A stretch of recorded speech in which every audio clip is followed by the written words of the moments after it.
یہی حال تمہارا بھی ہو سکتا ہے۔ ایک تو اس چیز کا تذکرہ فرمایا سورۃ سبا کے اندر۔ دوسرا، پہلی سورت کے اندر اللہ رب العزت نے نبی علیہ السلام کو خطاب کر کے فرمایا تھا، یا ایھا النبی اتق اللہ ولا تطع الکافرین والمنافقین۔ میرا پیغمبر تجھے مغرور کرنے کے لیے، تجھے دبانے کے لیے، شکست دینے کے لیے اب کافر احزاب کی شکل میں آ رہے ہیں، کئی گروہ اکٹھے ہو کے آ رہے ہیں، پورا کفر اتحادی بن کے تیرے خلاف آ رہا ہے۔ لیکن یا ایھا النبی اتق اللہ ولا تطع الکافرین والمنافقین، میرا پیغمبر ظاہری اسباب دیکھ کے کہ کافر زیادہ ہے، یہ کہتے ہیں نا، کہیں کسی کو سنائیں کسی کو، پیغمبر کریم کو خطاب کر کے امت کے لیے یہاں تربیت ہے کہ ظاہری اسباب نہیں دیکھنے ہیں کہ آپ کے خلاف کیا کچھ ہو رہا ہے۔ اب آخری دفعہ کافر اکٹھے ہو کے آ چکے ہیں، لیکن اس سے نہیں دبنا ہے۔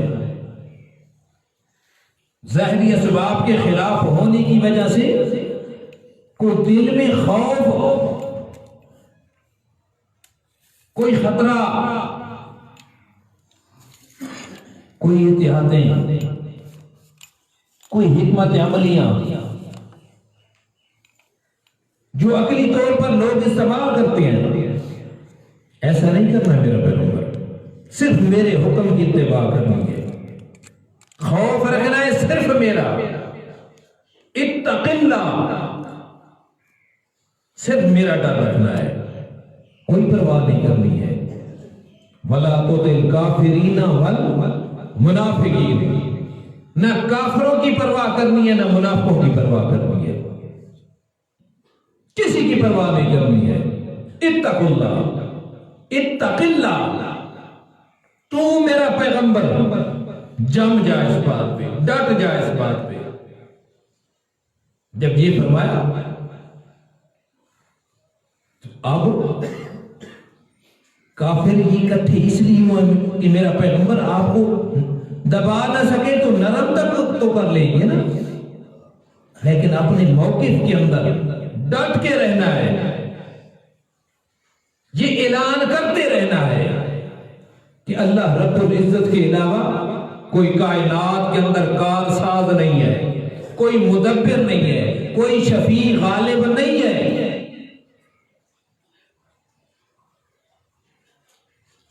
یہ چیز بیان کرتے رہیے میرا پیغمبر۔ اور تیسری بات اس سورت کے اندر یہ ہے کہ یہاں سے قرآن پاک کا چوتھا حصہ شروع ہو رہا ہے، چوتھا حصہ شروع ہو رہا ہے۔ یہ چاروں حصے الحمدللہ سے شروع ہوئے ہیں، یہ چاروں حصے، پہلا حصہ سورہ فاتحہ سے شروع ہوا ہے، الحمدللہ رب العالمین۔ دوسرا حصہ بھی الحمدللہ سے، الحمدللہ الذی خلق السماوات والارض، یہ سورہ انعام۔ تیسرا حصہ سورہ کہف سے، الحمدللہ الذی انزل علی عبدہ الکتاب، اور چوتھا حصہ سورہ سبا سے شروع ہو رہا ہے۔ چار حصے ہیں قرآن کے، اور چاروں حصے الحمدللہ سے شروع ہوتے ہیں۔ مولانا حسین علی رحمہ اللہ تعالیٰ نے حضرت علی کے حوالہ سے یہ نقل کیا ہے۔ پہلے حصے کے اندر اللہ رب العزت نے فرمایا الحمدللہ رب العالمین الرحمن الرحیم، کہ پوری کائنات کا خالق میں ہوں. پوری کائنات کا، کائنات کے اندر جتنی بھی مخلوق ہے، ایک ذرہ کائنات سے لے کر میرے عرش تک یا عرش سے نیچے جو کچھ بھی ہے، الحمدللہ رب العالمین. رب سے مراد صفت مشہور خالقیت مراد ہے. پوری کائنات کا خالق میں ہوں. ذرہ ذرہ کائنات کا اپنے وجود کے اندر میری ذات کا محتاج ہے. کائنات کے اندر کوئی ایسی چیز نہیں ہے جو اپنے وجود کی خود مالک ہو. چاہے نبی ہے، ولی ہے، کتب ہے، ابدال ہے، کسی درجے کے اندر ہے، چاہے جنات ہیں یا میرے مقرب فرشتے ہیں، کائنات کے اندر کوئی بھی ہے، اپنے وجود کے اندر میرا محتاج ہے.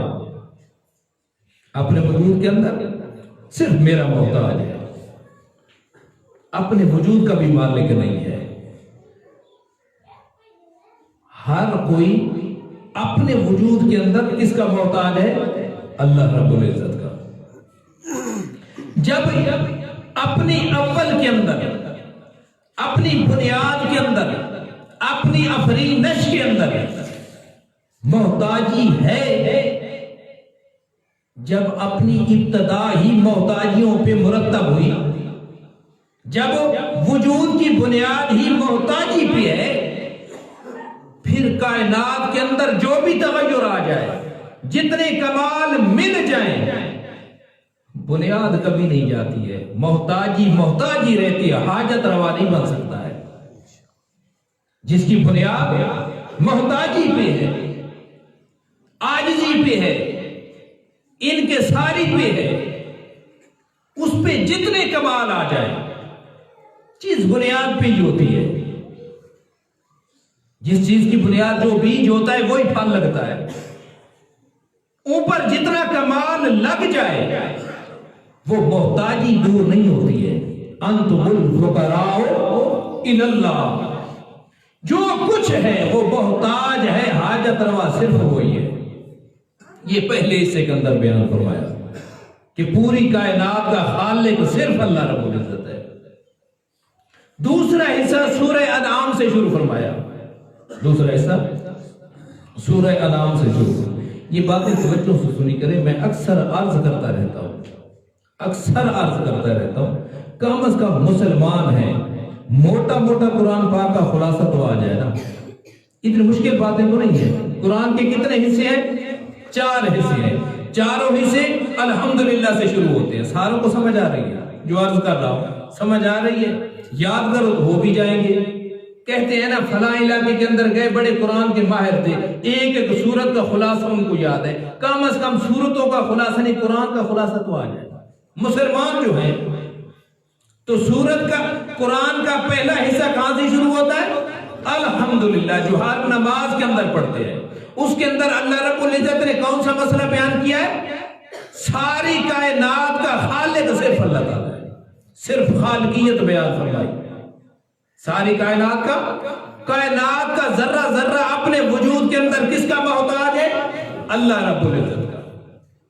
دوسرا حصہ شروع ہوتا ہے الحمدللہ الذی خلق السماوات والارض. سورہ انعام 7واں پارہ. سورہ انعام 7واں پارہ پہلے پاؤ کے قریب ہے. ایک رکوع بعد ہے. پہلے پاؤ سے یہ شروع ہو رہی ہے. پہلے پاؤ سے یہ شروع ہو رہا ہے قرآن پاک کا دوسرا حصہ.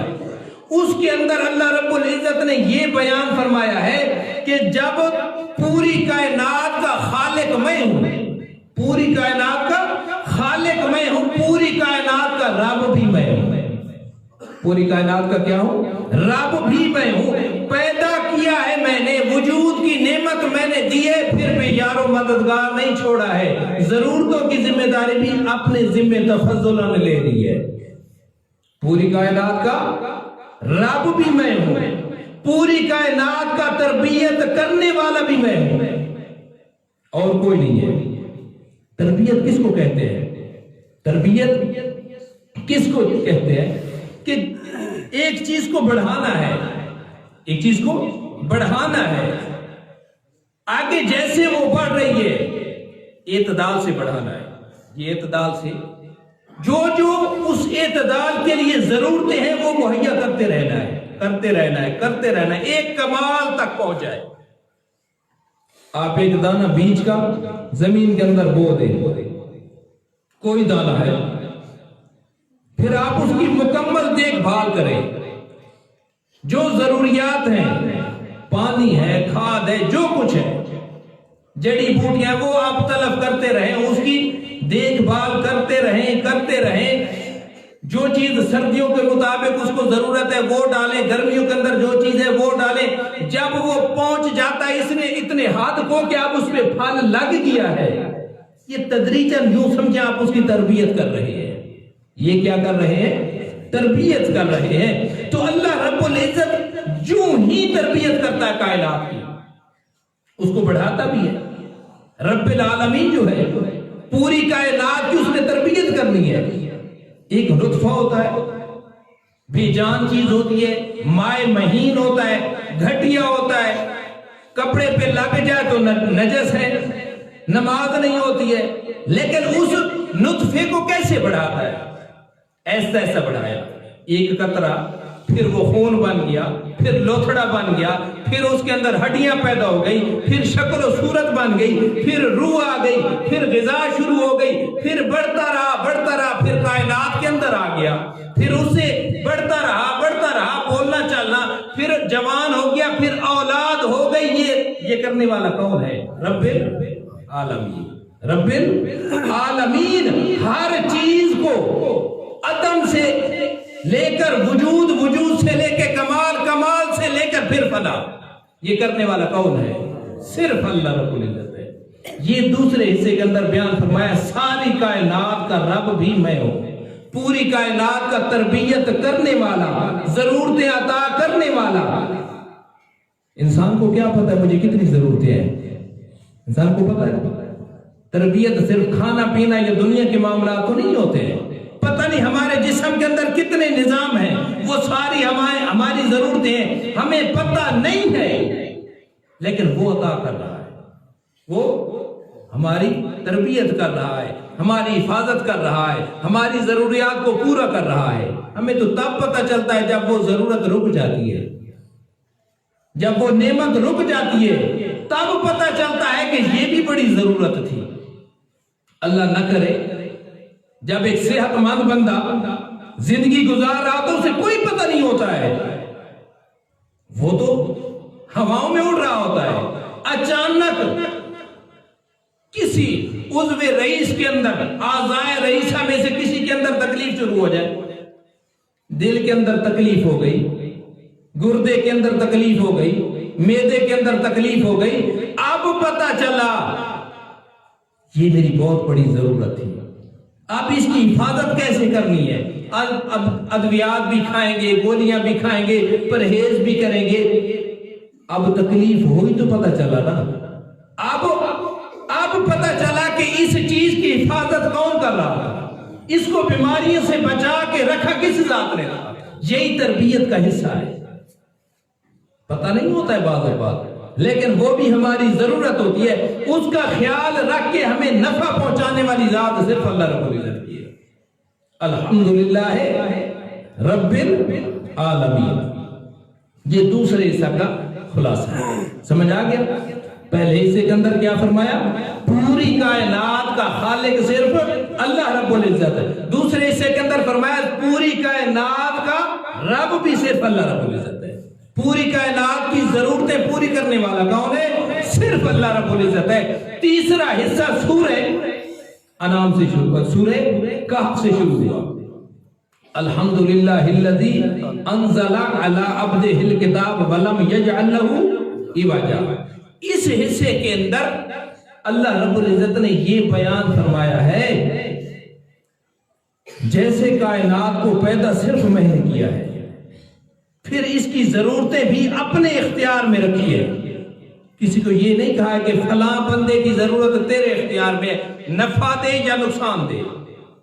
اس تیسرے حصے کے اندر فرمایا کہ ساری کائنات کی تخلیق کے بعد تربیت کرنے کے بعد تخت شاہی پہ بھی میں خود قائم ہوں. میں نے اپنے اختیار کسی کے حوالے نہیں کیے ہیں. اپنے اختیار کسی کے حوالے نہیں کیے. کوئی یہ نہ سمجھے کہ اللہ نے کائنات بنائی تو ہے پھر ضرورتوں کے لیے حاجات کے لیے یہ کسی کے حوالے کر دیا ہے. ایسا میں نے نہیں کیا ہے. تخت شاہی پہ میں خود قائم ہوں. میرے سامنے کوئی سر اٹھانے کی طاقت نہیں رکھتا ہے. خود قائم ہے, تنہا قائم ہے. اور اب چوتھا حصہ الحمدللہ الذی لہ ما فی السماوات و ما فی الارض. اس کے اندر اللہ رب العزت یہ بیان فرمائیں گے جیسے کائنات کا خالق میں, کائنات کا رب میں, اور جیسے تخت شاہی پہ میں خود قائم ہوں. میں اپنے اختیار کسی کو دیتا نہیں ہوں. کل قیامت والے دن بھی صرف حکم چلے گا تو میرا چلے گا. کوئی میرے سامنے شفیع غالب نہیں ہوگا. کوئی میرے سامنے شفیع غالب نہیں ہوگا. جو تم نے اعتقاد بنا رکھی ہیں ہؤلاء شفاعنا شفاعنا عند اللہ, اگر بالفرض والمحال کل قیامت آ بھی گئی تو یہ ہمیں چھڑا لیں گے. یہ ہم سے ان کی عبادت اس لیے کرتے ہیں کہ اللہ کا قرب مل جاتا ہے. ما نعبدهم الا لیقربونا, یہ باتیں کوئی نہیں ہیں. میں ہر کسی کے قریب ہوں, کوئی مجھ سے دور نہیں ہے. نحن اقرب الیہ من حبل الورید. نحن اقرب الیہ, یہ کیسے ہو سکتا ہے کہ کوئی مجھ سے دور ہو کوئی اور آ کے زیادہ قریب ہو جائے. نحن اقرب الیہ من حبل الورید. تو اب قیامت والے دن کوئی بھی شفیع غالب نہیں ہوگا. لا یشفعون من عنده الا لمن عزم. اب اس صورت کے اندر پھر 3 شکوک, اعتراضات, شبہات کا جواب دیا. جیسے شبہات ہوتے ہیں جب کوئی بات کسی کے سامنے پیش کی جائے تو کوئی نہ کوئی بندہ کہتا ہے کہ مجھے اس بات میں یہ ڈاؤٹ ہے, یہ شک ہے, یہ اعتراض ہے. تو انہوں نے بھی 3 اعتراض پیش کیے. سورہ سبا سے پہلے 3 اعتراض پیش کیے کہ ہمیں 3 باتوں پہ اعتراض ہے. آپ کہتے ہیں اللہ رب العزت کے علاوہ کوئی متصرف نہیں ہے, کوئی کارساز نہیں ہے, کوئی شفیع غالب نہیں ہے, ہمیں کچھ شک ہے. جی بتاؤ پہلا شک کیا ہے؟ پہلا شک یہ ہے کہ ایک پیغمبر گزرا ہے اللہ کا برگزیدہ بندہ, حضرت داؤد علیہ السلام. ہم اس کے صفات دیکھتے ہیں. وہ بندہ ایسا تھا جب اپنے رب کی کتاب زبور پڑھتا تھا تو اس کے ساتھ پہاڑ بھی پڑھتے تھے, پرند بھی پڑھتے تھے, سارے وجد میں آ جاتے تھے. آخر کوئی اختیار تو تھا اس کے پاس کہ باقی انبیاء سے ہٹ کے اس کے اندر یہ خصوصیت ہے. دوسری خصوصیت اس کے اندر یہ ہے کہ وہ لوہے کو پکڑ کے مروڑ دیتا تھا. ویسے لوہے کو استعمال کرنے کے لیے اللہ کی نعمت ہے, بڑی محنت کرنی پڑتی ہے, بڑی زور تگ و دو کے بعد وہ کارآمد ہوتا ہے. لیکن وہ ایسا بندہ تھا لوہے کو پکڑ کے لباس زرے بنا دیتا تھا. آخر کوئی تو کمال اس کے اندر تھا. ایک یہ اعتراض. دوسرا اعتراض اس کا ایک بیٹا سلیمان تھا. اس کا بیٹا سلیمان تھا. باقی بادشاہوں سے ہٹ کے اس کی بادشاہت تھی. اس کی بادشاہت ہواؤں پہ بھی تھی, اس کی بادشاہت جنات پہ بھی تھی. وہ پرندوں کی حیوانات کی بولیاں بھی سمجھتا تھا. وہ ایک آن کے اندر چند گھڑیوں کے اندر مہینے کی مسافت کر جاتا تھا. آخر کوئی کمال تو اس کے اندر تھا اور کوئی نہیں ہے. تو یہ داؤد علیہ السلام یا سلیمان علیہ السلام تو شفیع غالب ہو سکتے ہیں نا, ان کے پاس تو اختیار ہونے چاہیے. تیسرا اعتراض یہ تھا کہ اللہ نے جنات کو یہ طاقت دی ہے کہ ایک آن ایک گھڑی کے اندر لمبی مسافت کر جاتے ہیں, بڑی دور دور کی خبریں پہنچا دیتے ہیں. آخر ان کے اندر بھی کوئی تو خاصا ہے نا ہم سے زیادہ, تو چلو ان کے سامنے ہم جب گریہ زاری کریں گے, ان کے واسطے دیں گے, تو شاید اللہ رب العزت ان کے واسطے قبول کر لے گا. اور چوتھا شبہ یہ تھا کہ ٹھیک ہے تمہاری شریعت کے مطابق اللہ رب العزت کی مخلوقات میں سے سب سے قریب مخلوق فرشتے ہیں.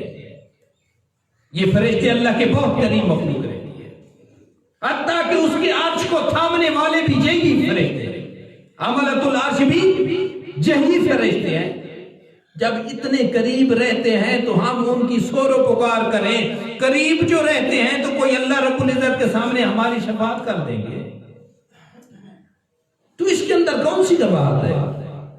یہ چار اعتراضات یا شبہات پیش کیے تو اللہ رب العزت نے, کیونکہ قرآن کا آخری حصہ شروع ہو رہا تھا نا, مسئلہ توحید اپنے اختتام کو پہنچ رہا تھا, بات واضح ہو رہی تھی, تو یہ چار شبہات ذکر کر کے اللہ رب العزت نے ان کا بھی جواب دے دیا.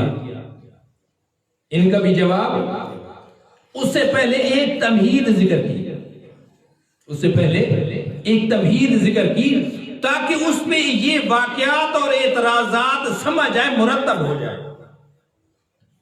تمہید کے اندر یہ مسئلہ ذکر کیا پہلی آیت کے اندر کہ الحمدللہ الذی لہ ما فی السماوات و ما فی الارض ولہ الحمد فی الآخرہ وہو الحکیم الخبیر یعلم ما یلج فی الارض و ما یخرج منہا.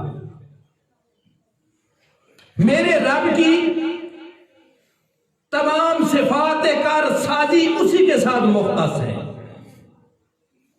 اس کی چھوٹی سی دلیل یہ ہے کہ یعلم ما یلج فی الارض وما یخرج منہا وما ینزل من السماء وما یعرج منہا. یہ میرے رب کا خاصہ ہے. ما یلج فی الارض, جو چیز زمین کے پردوں میں ہے صرف اس کو جاننے والا کون ہے؟ صرف اس کو جاننے والا کون ہے؟ ما یلج, یلج ما, جو کچھ بھی, ما چاہے وہ چھوٹی سے چھوٹی چیز ہے, چاہے بڑی چیز ہے, چاہے انسانوں میں نے داخل کی ہے, پہلے موجود ہے. یعلم, صرف وہی جانتا ہے, ما یلج, جو داخل ہوتی ہے زمین کے اندر, وما یخرج منہا. تم تو کاشتکاری کرتے ہو, تمہیں تو پتہ نہیں ہوتا ہے. زمین پہ بیج پھینک کے پھر اس کو زمین کے پردوں میں دے کے ان کی حفاظتیں کرنے والا کون ہوتا ہے؟ یعلم ما یلج فی اللیل. خلاصہ یہ نکلتا ہے کہ کائنات کا ذرہ ذرہ, کائنات کا ایک ایک فرد, چاہے زمین کے اوپر ہے یا زمین کے نیچے ہے یا ما تحت الثری ہے, اس کی تمام حالات کیفیات کو جاننے والا کون ہے؟ صرف اللہ رب العزت ہے. یہ ایک تمہید ہے. اگر یہ کسی اور کے اندر مل جائے تو پھر اس کے بارے میں اعتقاد رکھ دینا, وہ شفیع غالب بھی ہو سکتا ہے, وہ عالم الغیب بھی ہو سکتا ہے, وہ صفات کارسازی کے ساتھ متصف ہو سکتا ہے. یہ چاروں جو تم نے شبہات پیش کی ہیں, ان چاروں مخلوقات کے اندر چاہے چار فرد کھڑے ہوں, نہ داؤد علیہ السلام, نہ سلیمان علیہ السلام, نہ جنات, نہ فرشتے جو اللہ کی مقرب ترین مخلوق ہے, ان کے اندر یہ صفت نہیں ہے. یہ صفت ہے تو کس کے اندر؟ اللہ رب العزت کے اندر. انشاءاللہ آئندہ جمعہ